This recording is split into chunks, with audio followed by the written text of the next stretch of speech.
Yeah, but still pretty Christian. Sure. I mean, I was raised under Christian circumstances at school while being having Islam, completely built into my mind at home. So you were raised by Muslims? Yes.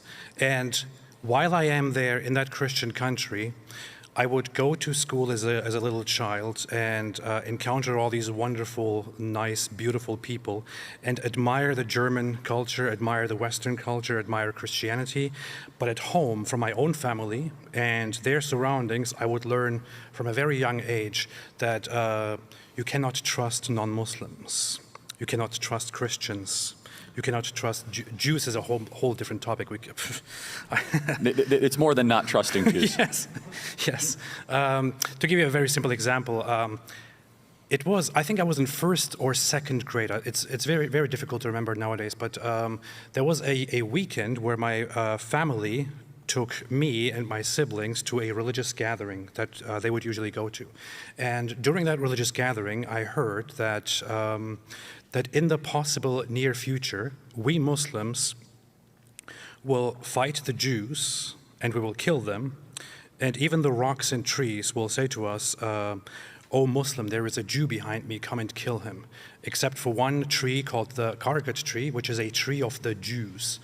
So this is what I heard. I also heard then that the Christians would also be among our enemies, but with them it would be a little bit more complicated because Jesus... I know, it's like the third holiest or second holiest, right? Yeah. And there is an eschatological belief in Islam that Jesus comes in the end times. Is that right? Yeah. Exactly. I wanted to get into that. But it's a very corrupt form of...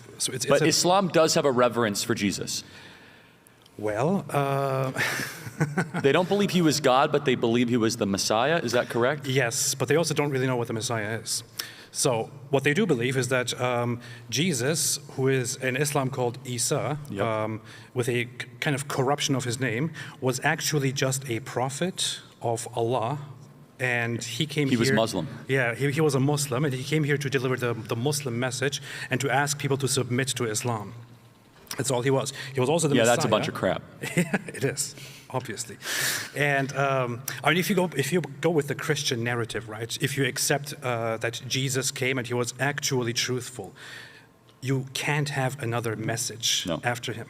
Correct. You can't have another religion after him.